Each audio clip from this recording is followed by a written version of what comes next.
projects ng gobyerno. Kinurakot lang. Sino ba ang mga dapat managot? Lumobo na sa mahigit 17 trilyong piso ang utang ng Pilipinas. Kaya sa mga nakikipagsabwatan upang kunin ang pondo ng bayan, mahiya naman kayo. Mahal kong Pilipinas, kamusta na ba? Eto, ganun pa rin kalagayan, napapasama. Isang katutak na problema at lubog sa baha.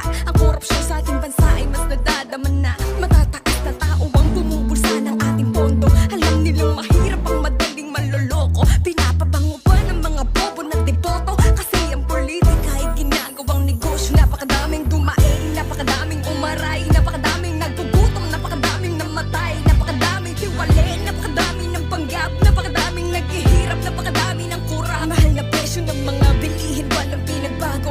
Sa sobrang taas na lulunod ng mga tao, isa yan sa dahilan kung bakit tayo hikahos. Kumayo doon sa trabaho, lagi pa rin kinakapos. Mag-eleksyon, kilala ka, mag-umupo na limot. Di naman solusyonan ang nabuo ng kirot. Kasi ang kabal ng bayan ay palagi simot. Tapos magbabalita ang may mamahaling chikot.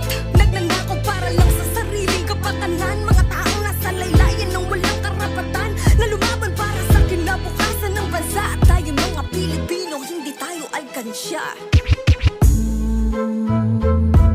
Tayo mga Pilipino, hindi tayo alkansya.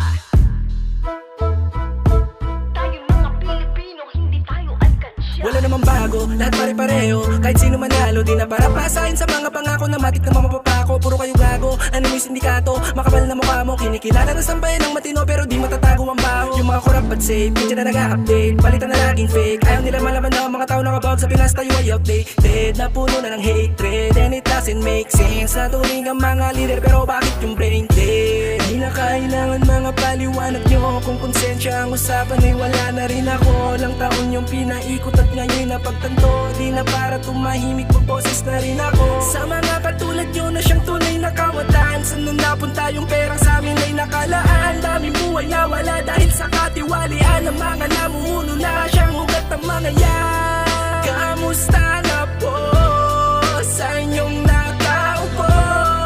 Dami na pong nabigo, mag-isip na po kayo.